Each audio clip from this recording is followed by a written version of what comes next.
This is Arab Talk on KPOO 89.5 FM in San Francisco. This is Arab Talk with Jess and Jamal. I'm Jess Nam. And I'm Jamal Dajani.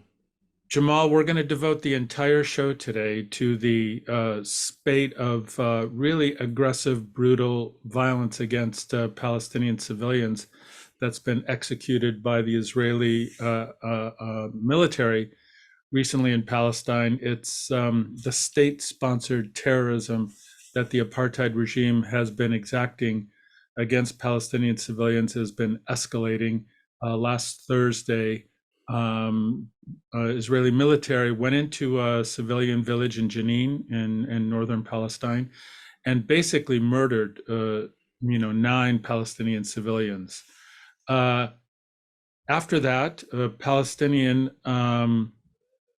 went in terms of exacting revenge against that, obviously, and in Jerusalem killed 7 Israelis. And we're going to break down the kind of geopolitics of how that was discussed.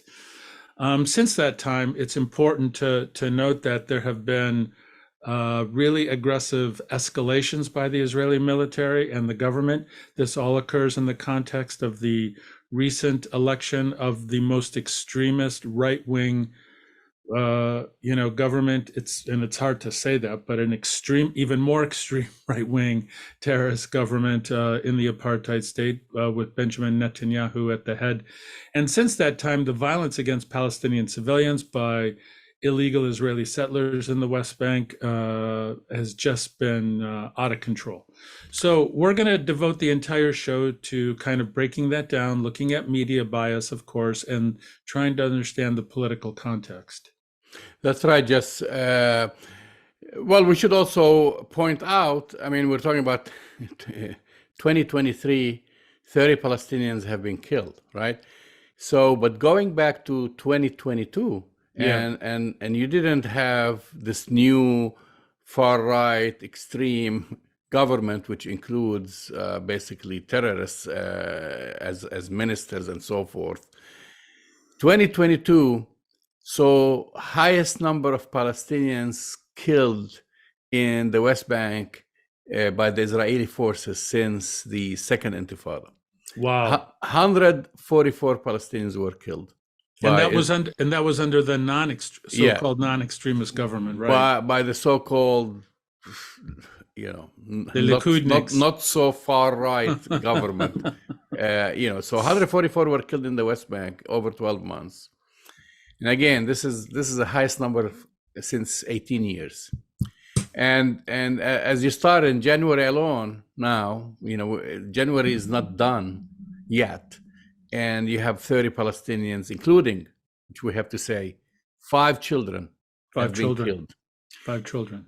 So these are not some random figures. These are figures tabulated by different organizations, including the UN. The UN said that, this is from the UN, that 2022 was the deadliest year for Palestinians since 2006. But 2023 is already on course to surpass that if the number of the deaths stay at the same level, and there is now the potential. As you've mentioned in the intro, there is the potential for a full-scale uprising because of these deaths by Palestinians, particularly under the new government here, and with the escalations of not just the Israeli occupation forces, but also the settlers who have been attacking Palestinians, especially in Hebron and in the area around Nablus. Yeah, and Jamal, just to kind of throw out a quick stat, since in the last 3 days, there have been just reported 150 attacks by illegal Israeli colonial settlers in the West Bank against Palestinian civilians, 150 just in the last 3 days. So these are, and as you said, they're not by the Israeli military, which does, horrific, heinous things. Anyways, these are by the colonists, the illegal Israeli colonizers in the West Bank. They've attacked Palestinian civilians over 150 times already. So things are escalating. Should also point out to our listeners and our viewers, Anthony Blinken is over there right now in the region before to meet with so-called, representatives of the Israeli government. He's going to meet with some representatives, maybe Abu Mazen, to see if they can cool things down, which is a crazy thing to say, but Anthony Blinken is over there right now too. So we've seen this chapter before, right? So many times, Jamal. Why? My question to you, and we'll continue to break it down, obviously, because our listeners and our viewers want to know why now. You very rightly point out it's not why now, because this has been going on for close to 75 years. Last year, 2022 was the greatest death toll for Palestinian civilians since the first Intifada. But the difference now, Jamal, in some ways, just to contextualize this, is that you have right-wing terrorists in the Israeli government holding powerful positions who are giving a license to kill, open license to kill Palestinian civilians, and giving the settlers cover to kill Palestinian civilians. So well, that's part of it. Yeah, and just to highlight who are these people, and I'm not going to talk about all these people because we've had guests, actually, Right. Israeli guests, who told us who are these people. But the new far right, just to briefly write, Israeli government of Prime Minister Benjamin Netanyahu has given prominent roles to members of basically terrorists, what I would call, such as Itamar Ben-Gvir. And that's the name you keep hearing all the time. But people who want to know about Itamar Ben-Gvir and have followed Itamar Ben-Gvir, who has done most of his heinous acts around the Hebron area, he is a follower of Meir Kahane. That's right. And he is an admirer. He actually expressed, he's caught on tape and video, etc., expressing support, imagine, just for the terrorist Baruch Goldstein, a Jewish American Israeli terrorist who killed 29 Palestinians at the Ibrahimi Mosque in 1994. So when you have this individual as a minister in the government, I mean, just to give people an idea, they talk about like, oh, why Palestinians are so upset, what's going on? I mean, think about this guy, and then we didn't talk about also what led to this uptick in violence. That's what people like to refer to, which basically really terror attacks against Palestinians. But let's go back again to 2021. I mean, we went to 2020. 2021, this is when we saw what some media outlets refer to as the Palestinian popular outburst. Basically began because of what? Forced displacement of Palestinian families in occupied East Jerusalem neighborhood of Sheikh Jarrah. And, leading that was again Itamar Ben-Gvir. Exactly. You see him in Hebron antagonizing Palestinians and basically supporting Baruch Goldstein. But then he goes every day to the Sheikh Jarrah, and these are where the so-called peaceful Israeli settlers chant, "Death to Arabs, Nakba, we want to see Nakba today, we want to see Nakba today." You don't have to believe what I'm saying, just go Google that and you could see the video of this. And that's, again, we're talking about this tension build up. We go back to 2021, again under the peaceful Israeli government, not the new one. Evictions, daily evictions, allowing these settlers to march in the streets of Jerusalem saying, "Death to Arabs, may your villages burn." Seeing Itamar Ben-Gvir going to Sheikh Jarrah with these settlers, calling for Nakba, taking over Palestinian homes, and then, of course, attacking Palestinians physically. And physically, what I'm talking about, also, settlers have attacked and killed Palestinians. This is not just the Israeli military or the Israeli army. But I think that's really an important point in all of this, Jamal, is that we're not just talking about the state-sponsored terrorism that the Israeli military is using force to kind of dispossess and kill Palestinian civilians. We're talking about the 800,000 illegal colonial settlers in the West Bank who have weapons, who have cover of the Israeli military, and who, on a daily basis, and this is important for our listeners and our viewers to understand, on a daily basis, terrorize Palestinian civilians in their own homes and villages, uprooting olive trees, destroying agricultural land. And as I said, just in the last 3 days, since this, in quotes, uptick in violence, which which needs to be kind of questioned, that language, there have been over 150 additional attacks by these illegal colonists.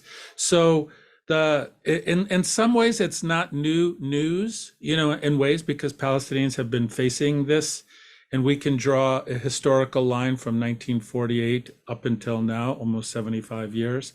But what is different, as I said, and we will continue to talk about this, is the government of Benjamin Netanyahu, who is being charged, has multiple felony accounts against him right now, which is why he ran for, attempted to, reassert his role as a prime minister. And the collection of ministers that he has around him, who, as you said, these guys are vocal, proud supporters of terrorists that the United States has deemed to be, on the terrorism watch list and are terrorist organizations. So in some ways, it's not news, but in other ways, the kind of infrastructure of this so-called state, the apartheid state of Israel, is being harnessed by these right-wing extremists who are taking, the freedom now from this government to attack Palestinian civilians, calling for ethnic cleansing, Jamal, calling for the dispossession of Palestinians, as you said, calling for a new Nakba in 2023, unbelievable, 75 years, calling for another, ethnic, cleansing of Palestinians in 2023. So I want to say something to you, even though that Antony Blinken is there right now. Have you heard anything from Kevin McCarthy? Have you heard anything from Joe Biden? Have you heard anything from Hakeem Jeffries? Have you heard anything from this government meaning the US government, about the state-sponsored terrorism that's being carried out against Palestinians right now? No. What I've heard is condemnation whenever Palestinians retaliate, whenever there is an Israeli killed, but never, it's just numbers. The only thing that the State Department issues, we want to see some calm on both sides, whatever, but you don't have specific condemnation when the Israeli soldiers, under the pretext going after terrorists in Jenin, go and kill a woman there who had nothing to do, or shoot a young girl on the roof of her house and say, well, she just happened to be at the wrong place at the wrong time, or for that matter, just, which we didn't talk about it now, but we've talked about it plenty, the murder of Palestinian American journalist Shireen Abu Akleh. Exactly. Nothing. Basically now, there has been an investigation, the bullet has been examined, international organizations showed where Shireen Abu Akleh was standing. They've done their own investigation, including Associated Press and CNN and others, and determined that she was murdered by an Israeli sniper. Did we see anything by the United States to bring that Israeli sniper who have murdered an American citizen to justice? Did they bring him to justice? Has there been any reparation paid? No, in fact, Jamal, I would say just the opposite. The United States continues to give the apartheid regime cover. They refuse to participate in the investigations. Joe Biden refused to meet with the family of Shireen Abu Akleh, who came to Washington, D.C. specifically to call this out. She was an American citizen, and her murder continues to go, uninvestigated, if you will, uncalled out, unaccountable by the U.S. government. And her funeral procession was attacked. Right. Imagine, even her funeral procession was attacked. And then they asked the question why Palestinians get upset. Well, isn't that I have isn't come to a determination, which we'll talk about it. oh, Basically, okay. it's very What is that? simple. It's really American policy. I wouldn't call it even American policy. It's really Western policy, and of course, Israeli policy is that they expect, maybe even demand from the colonizers to basically remain docile and be thankful that they are occupied by Israel. I think that's right, Jamal. And I think your analysis is absolutely correct. There's the idea that, and this has been going on. We when we look at the historical documents by the new Israeli historians who have unearthed in the Israeli archives, state archives, there has been a systemic and systematic plan since before 1948 to ethnically cleanse, remove, and displace indigenous Palestinians from their homes and villages. The part of the Western plan has always been, if you guys, and they're speaking to the Israelis right now, if you guys displace and kill Palestinians, just do it quietly. Just do it quietly. Go on your plan of ethnic cleansing, but don't bring too much attention to it because it puts us in a bad light. What makes this situation kind of difficult for the so-called Western allies is that the egregious, horrific nature of these attacks by the Israeli military, by the illegal settlers, are so grotesque. It's hard to turn a blind eye to that. So when Antony Blinken goes to Tel Aviv, he's not going to say stop. He's going to tell Benjamin Netanyahu, go ahead and kill Palestinians, but just do it quietly. And I think that's part of the deal with the devil that the West has made with the apartheid state. Well, it's been happening, and then if you look at, you mentioned historians. I mean, the ethnic cleansing of Palestine has been documented not only by famous historians, but including Israeli historians. And then now we've been talking about this for the past 2 years. Israel has been classified as an apartheid regime by the United Nations, by Human Rights Watch, by Amnesty International, by its own human rights organization, B'Tselem, by its own former Attorney General. And this falls on deaf ears when I see these, APAC, if you go to APAC tweets and on a daily Right, basis, right. APAC takes quotes. You asked about our notable congressmen and congresswomen. They quote those who support Israel and they say, thank you for standing with Israel, blah, blah, blah. No one, none of these people, despite all these reports, these basically reports by credible human rights organizations, have said a word except defend the atrocities and defend apartheid and deny. That's the troubling fact. I mean, when you present evidence, when you have well-researched papers, 500 pages long, Right. documenting every action, and you present it, you assume your representative in Congress is intelligent enough to read those facts, to examine these reports and say, hey, wait a minute, let's wait a minute. We give this state $3.8 billion. And it is a state that we, supposedly the United States, stands, against violation of human rights, against the population transfer, against the killing of innocent civilians, against apartheid. None of this happens. It's, But I Jamal, mean, let's dig a little deeper. Let's dig even deeper. The Israelis continue to support, either directly or indirectly, the political and military gains of the Russian President Vladimir Putin. So they have not taken a clear and unambiguous stance in support of Ukraine, for example. They have continued behind the scenes and even above the scenes, if you will, in front of the scenes, continued to kind of engage in that region in ways that are pretty nasty, and supporting the kind of gruesome occupation of Russia in Ukraine right now. Just in the last 24 hours, the Israeli government is celebrating a drone attack in Iran on a military facility in Iran. So this is sending a drone into a sovereign country, into Iran, and bombing a military facility there and doing that.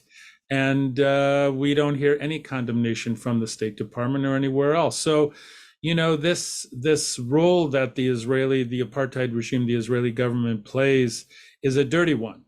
And not only does it engage in these dirty politics and dirty military and terrorist activities all over the world, they are being funded. And you said that $3.8 billion a year, loan guarantees, loan deferments. And literally, Jamal, the Israeli government gets away with murder of American citizens, of Palestinian American citizens, of Palestinians. And Anthony Blinken is not going to do, I know we can't say this on the air, is not going to do anything. He's No, not going to do anything. no, and let's talk a little bit. Also, you mentioned earlier in the show about what's going on in the West Bank and the geopolitical, where these events are happening. What I call it, the political geography of words, Jamal. How they're describing the place names. I think we need to let our listeners and viewers know about the place names that the media uses to describe what happens in Palestine. Yeah, well, let's first start with most of these attacks that happened against Palestinians in, for example, Jenin. This year and last year. Right. Where is Jenin? Just what business does Israel or Israeli occupation soldiers to be way deep in the West Bank? Let's play the game and believe in what Anthony Blinken repeats and every single basically politicians, that we support the two-state solution, blah blah blah blah. Okay, and drink a little bit of this Oslo Kool-Aid, right? And assume, well, these are Palestinian territories. What business does Israel have in this called area? This is deep in the West Bank, not even Area C. This is supposedly under the Palestinian Authority.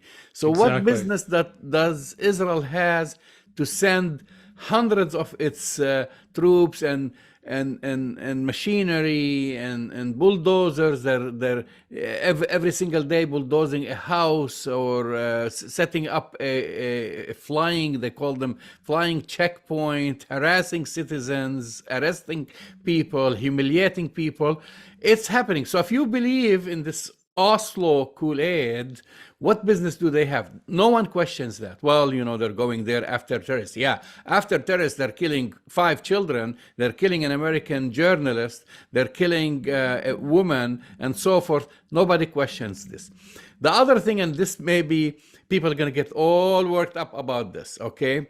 Because, yes, on January 27, and this is this year, the Palestinian gunman killed 7 Israeli civilians. And, of course, the headlines went, killed Israeli civilians in a synagogue, which is false because he never went inside that synagogue. But nevertheless, it happened outside or nearby and wherever. And no one mentions, where is that? That is a settlement, Jess. It is a settlement on... but an illegal colonial settlement. Well, all settlements are illegal. I just want to continue to say it. It's illegal. So this is in a settlement called Neve Yaakov, which is like a stone throw away from Bet Hanina. I mean, this is where all the Palestinians, this has been taken. Of course, there are Ma'ali Adumim and other settlements there. No one talks about this. No one talks about that this is not in, for example, if we want to use this terminology, Israel proper, this happened again on occupied Palestinian land in a legal settlement. And these basically, and I'm not trying to justify this or that, but what I'm saying, when Palestinians are sitting every single day, watching their land being stolen by settlers, watching families getting displaced by settlers who hail from Brooklyn, New York, or from Russia, or from France, watching their loved one being killed. Yes, being killed. And people forget, what happened in, again, 5 minutes away or 3 minutes away from that settler when Israeli settlers kidnapped this young Palestinian boy and set him on fire. Right. Okay, I just want to Right. jot some memory here, you know, People or have when people have short memories. short memories, or set an entire family on fire. These are the settler groups. These are the settler groups that Palestinians view. And historic, also some background. If you want to give some background, the shooter in that incident, basically his grandfather was killed. He was stabbed to death by an Israeli settler. Exactly. So if you want to report on something, Give context. give it some context. Talk Well, about the location, talk about the motives, talk about what led to it, talk about that the day before 9 Palestinians, maybe 10 were killed in Jenin, and I don't know the number of how many people were injured. Talk about what happened to Abu Khudair, you know, the kid that got set on fire, just thrown away from that settlement. Talk about all these things. These things don't happen in a vacuum. Talk about the occupation. This would not have had happened if you have not been transferring uh, Jewish population, which is a violation of the Geneva Convention, basically to transfer population and settling them on Palestinian land. Well, that's exactly right, Jamal. And this is part of the American and the Western media complicity with this apartheid state. Is what we can call decontextualization.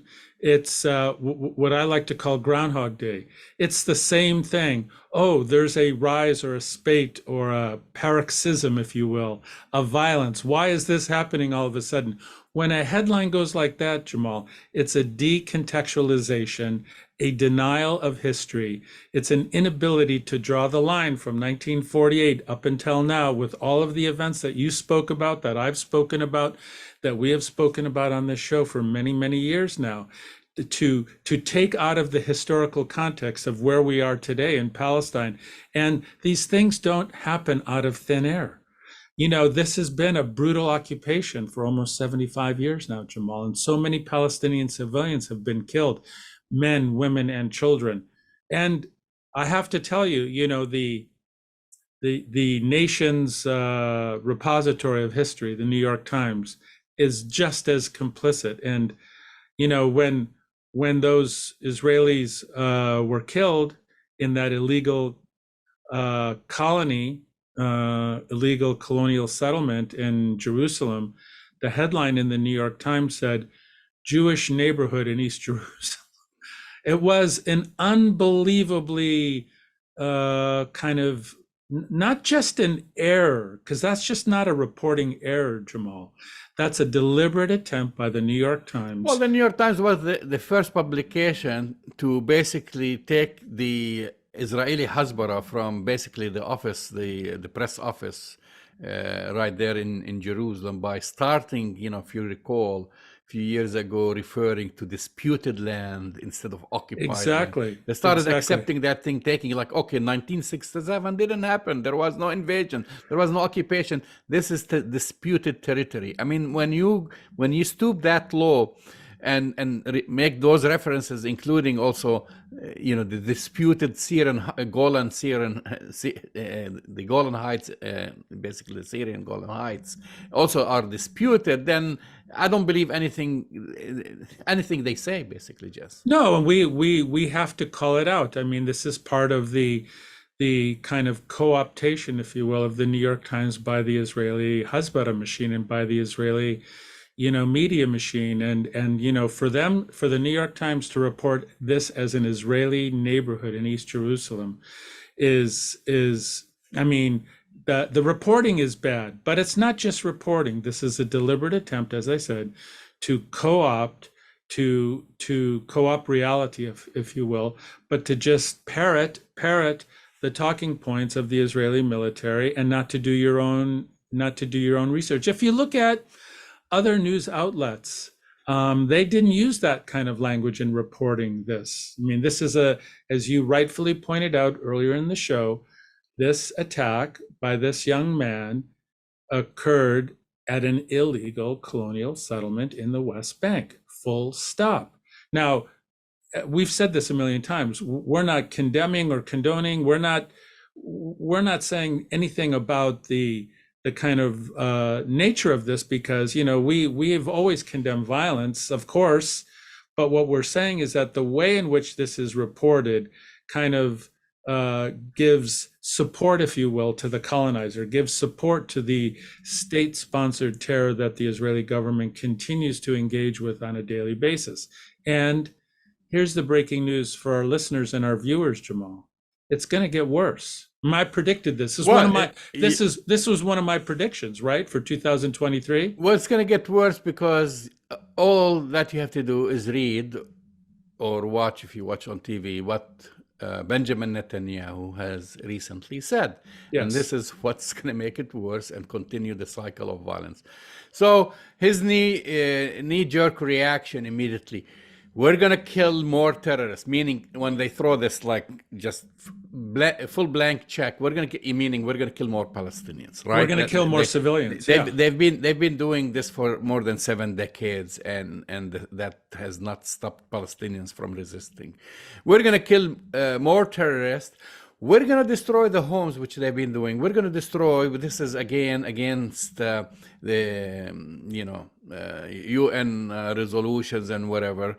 We're going to it's collective punishment. We're going to destroy the homes of the families of the so-called terrorists or perpetrators, and we're going to deport them. We're going to now. He's passing a law, basically, to deport. I mean, this is again. You're occupying a country, you're transferring your own population into that territory, which is violation of the Geneva Convention. And now, if a young man kills an Israeli, you're going to take his parents, grandparents, whatever, and you're going to deport them outside of the country. I mean, these are the draconian measures. And then they wonder why people are so agitated. Again, I go back just to the whole concept. They want the Palestinians basically to be thankful, whether you steal their home, you steal their land, you kill their children, and then they shouldn't raise their voices. Because when Palestinians go and complain to the ICC, again, taking you back to what Netanyahu and others before him, they exact revenge on the Palestinian Authority by holding their taxes. Their money. The money. Collect the taxes. Of course, if they resist, then they are terrorists. So what is the expectations? What are they asking Palestinians to do? It's easy, Jamal. They want Palestinians to be pliant, compliant, as you said, and accepting of being occupied. And let's dig just a little bit deeper into that, because Palestinians, especially in this last decade, has said to the international community, okay, let us try this kind of political, nonviolent approach to dismantling the apartheid terrorist regime of Israel. We're going to engage in a BDS movement, a boycott, divestment, and sanctions movement, just like we did in South Africa to bring down that apartheid regime. As soon as they did that, Jamal, they were condemned, they were attacked, they were told, this is an existential threat to the Zionist state. All of this stuff, they poured tens of millions of dollars, maybe even $100 million into an effort to delegitimize the BDS movement. Which is, by the way, supported by some Israelis. Yeah, of course. But all I'm trying to say is that the hypocrisy here is you Palestinians don't have a right to defend themselves. Okay, that's part of the statement from the West and from basically Western media and all of this. They basically Ukrainians have a right to defend themselves. Okay, Ukraine. We're sending them tanks, and now we're going to send them F-15s, and Ukrainians have a right to defend themselves against being occupied. But no, Palestinians cannot defend themselves. That's part of the hypocrisy. So they cannot go to the ICC. No, you can't go to the ICC. They cannot go to the UN. All these attempts to kind of hold an apartheid regime accountable under international law is condemned, and Palestinians and civil society or civil institutions that attempt to hold the apartheid regime accountable at the international level, their leaders are arrested, their family members are arrested, they're put in, indefinite detention in military prisons, and hundreds of millions of dollars of tax money, which is Palestinian money, is withheld by the Israeli government. So it's completely bogus, this Antony Blinken, the U.S. kind of stance, and what the Americans and what Joe Biden, what Hakeem Jeffries, what Kevin McCarthy, what all of these politicians don't realize, Jamal, is that the U.S. policy is going to make things worse. It has made things worse. But it's going to make things worse, and what I mean by this is that and we shouldn't give the EU a pass. No, it's the Western policy, which includes the EU, which includes Australia, which includes the entire Western Bloc, the G20. I mean, it includes everybody. It's going to backfire, and it's going to backfire catastrophically, because it's going to destabilize the region.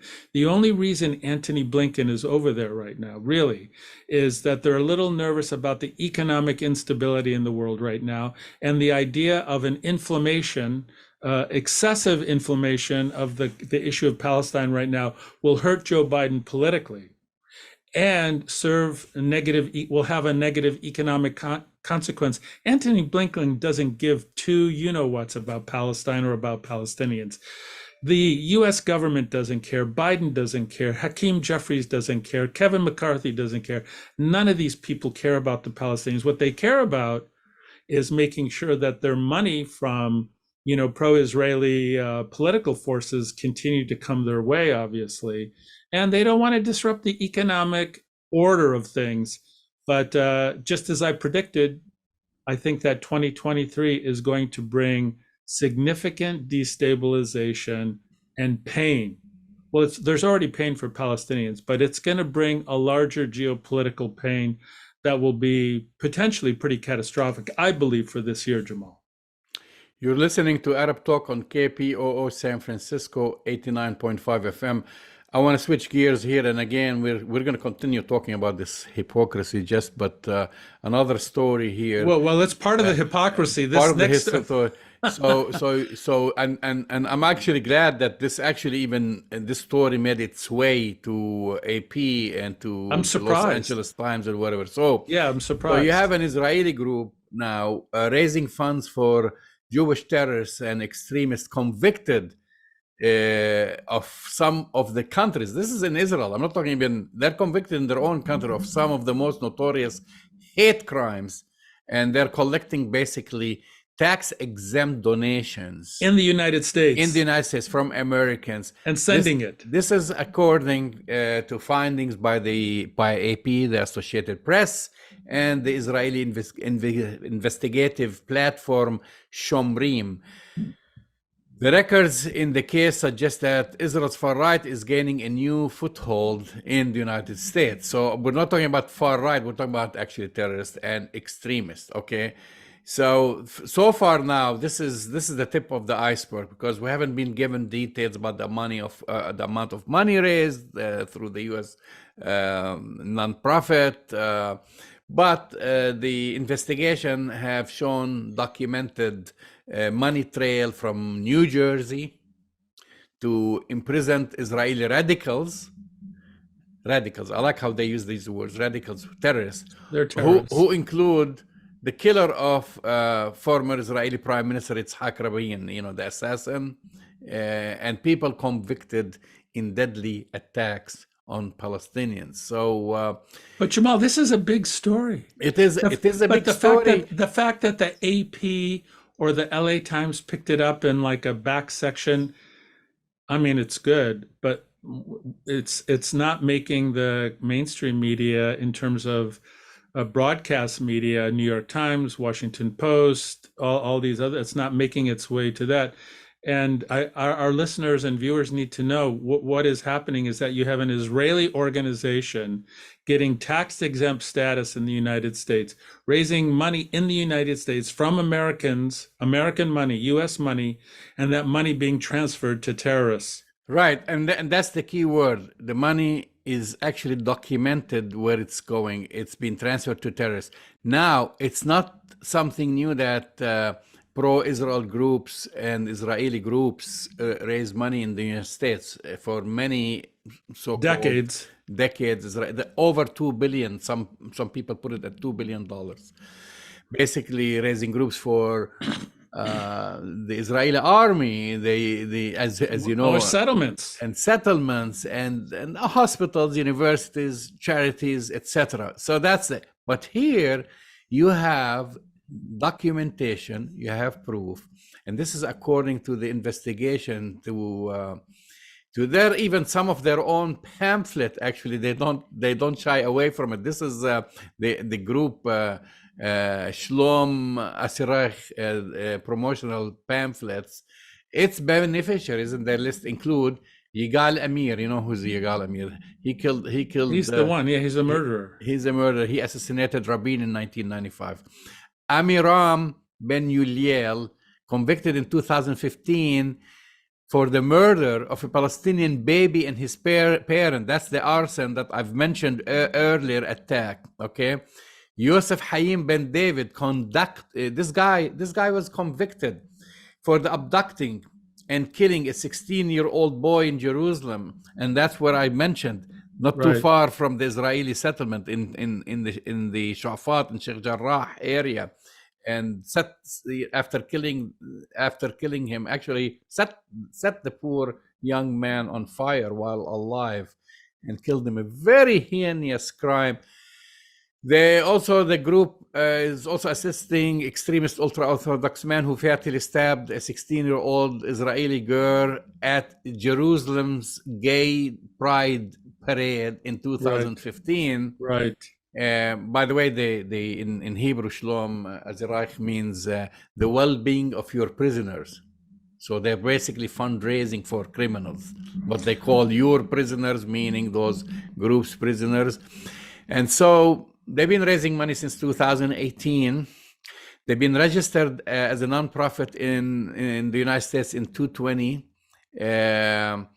And they have employees mostly from Israelis, from hardline settlements in the West Bank. Many of them involved in crimes. So Jamal, you know what this makes me think of? I just have 3 words for our listeners and viewers. See if they have. Holy Land Foundation. I want our listeners and viewers to remember that after, in the last 20 years, the US government, under, the post 9/11 kind of legal world, went after people big time for not just well-documented, well-known, but just suspected fundraising activities. And the Holy Land Holy Land Foundation, there's 6 or 7 individuals who, to this day, it was never shown definitively that the money that they raised did anything in terms of supporting anything negative whatsoever. But they raised money for pro-Palestine not groups, but like for humanitarian aid, right? And it went to Gaza and it went to the West Bank. These guys are to this day languishing in prison. And yet you have this group, Jamal, who's raised money openly saying we're going to send it. They've traced the money. It goes directly to terrorists and terrorist organizations. And what's going to happen? Well, what's going to happen, if I want to answer, and if things are fair and balanced, the U.S. Department of Justice views, according to its definition, assistance not only to terror groups, but even to the families of terrorists as form of material support for terrorism. Therefore, right, every single person, and I should say this group works with a local New Jersey nonprofit which called Tzedakah, and that's a bigger organization. So every single person involved with this group or Tzedakah in New Jersey and outside New Jersey who have raised money transferred funds Material support. and send it to Israel to support either the terrorists or the ones who are in jail or their families, exactly he or she was providing material support to terrorists, and they should be investigated and they should be arrested, because that's what happened. You mentioned Holy Land Foundation, and that's the position. So I'm really curious, because this story is so new. It just happened within the past maximum 2 weeks. It's out there, that the investigation results is out there, and now AP has published it, and some other publications have picked it up, including, like I said, the Los Angeles Times. If this is I think the first trigger is a trigger, at least an investigation by the IRS. I mean, this is where it begins, and then it goes to the Justice Department and the FBI. But they're raising money. They're raising money for killers and terrorists, Jess. Well, I'm going to be less optimistic about it, Jamal. I think that we're going to continue to see hypocrisy. We're going to see pro-Israel groups try to bury this story. If we had to make a prediction as to whether or not the New York Times or the Washington Post or CBS, NBC, ABC, whomever, CNN will pick up this story, I'm doubtful that this story will be picked up. And I want to remind our listeners and viewers, I mean, we have longer memories than a lot of people, Jamal. When the Holy Land Foundation story broke, it was everywhere. It made the national, broadcast media news almost every night. And, for weeks. And this trial, went on, and, it was aggressively covered in the mainstream media. And then I guess, still some of the people who were... They're still in jail. They're still in jail, right? No, they're still in jail, Jamal. They're still in jail. And even though the evidence against them, well, we don't have time to go over this today, but the way the law was written for material support is so fuzzy that they continue to languish in jail today without any ability to kind of appeal their case at the next level. Well, what I remember from it, Jess, is that, and that's how when you talk about the law is fuzzy. If you, in their case, they were supposedly or allegedly sending money to Gaza to help families in Gaza, right? Yeah. That's what the Holy Lion Foundation were saying. They were feeding the hungry, the poor, etc. But as you know, in Gaza, it's not unusual for anyone to have a family member who's identified as a member of Hamas, right? But the political movement of Hamas, Jamal. Well, it doesn't matter. It is on the United States terror list. I mean, Right. this is how they got convicted. That the Holy Land Foundation raises money right here in the United States, sends it to Gaza, and then they send it to X, Y, and Z, and that person happens to be a member of Hamas or happens to have That's exactly an right. uncle or a cousin that's who's exactly a member right. of Hamas. Therefore, you have been providing material support to terror.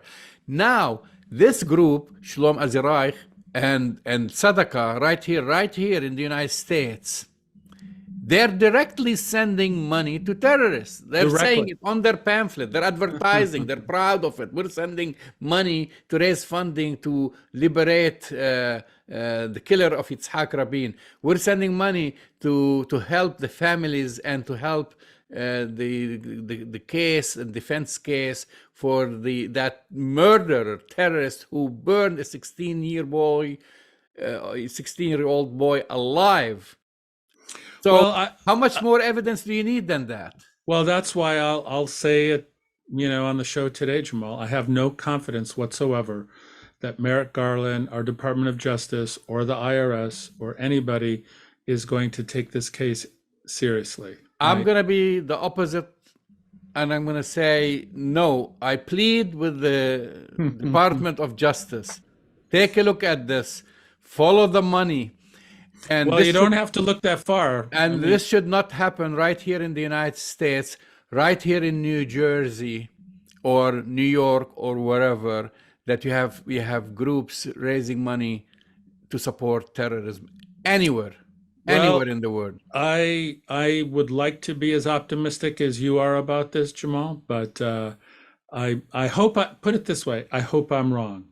Um, we're going to continue to cover all of these stories, Jamal. We want our listeners and viewers to know this. We're going to continue to cover all these stories. We have a lot of great guests related to Well, we're these going to topics. invite, we're calling actually, if anyone, because you and I are not lawyers, so we don't know the legalities. We're not accountants. We don't know how that kind of looks in front of the, we Right. can guess how that looks in front of the IRS, raising money and giving people tax deductions to support terror. I mean, that's all. This is how I kind of translated. And so if you are watching us or you're listening to us and you have some expertise, Let contact us know. us We'll and like interview you. especially a tax attorney or someone who worked with the IRS or worked with the FBI and so forth and has some knowledge about these terror groups. Let us know.